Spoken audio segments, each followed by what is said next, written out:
paa eh. Manos ng manos eh. Buti na ngayon, wala. Maipis na yun. Basta wag ka lang kumain ka lang ng kumain, high protein ka lang.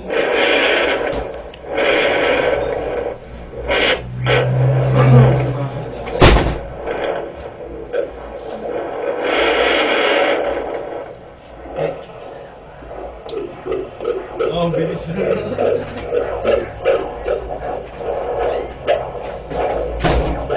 Tapos pag yung sa ano, pag yung kabuhanan ko na, di ba yung news? Pwede sumama sa ate sa ano. Ay, hindi. Kasi yung sa ibang hospital, okay sa kanila yung meron pong ano. Dito lang sa ano. Ay, sa inyo. Dahil malapit sa hospital. Pero Mga pwede, ka-office mate ko po kasi ganun, na i-video nila.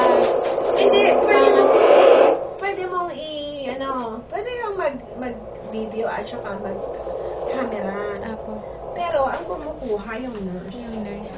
Kasi yun nga, ka-office mate ko, yung mister niya mismo yung pumasok sa loob. Sa ang hospital. Sa Bulacan po. Ako pwede. Kahit ako dito pwede eh. Ako kung dito, naka-normal. Kasi maliit lang na hospital yun. Apo. Pero pag yung mga malalaking hospital, Ayun nila. Para makita sana nung asawa niya yung paglabas ng dalawang bata. Ipasusuyo na lang po. Oo. Tsaka may consent naman yung photography. Apo. May consent yun na kung sino yung kuha. Kasi hindi naman basta-basta kukunan lahat ng mga ino-operahan. May Yung consent. paglabas lang ng baby para Tsaka may permit din yung Apo. ng relative.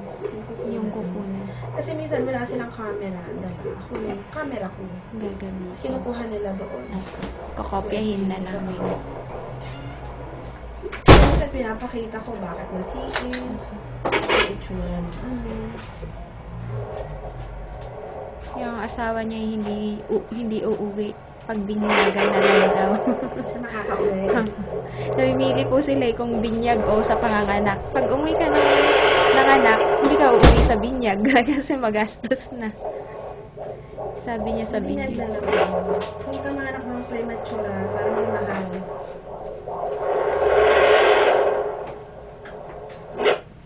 Baka ko na isa doon sa baba.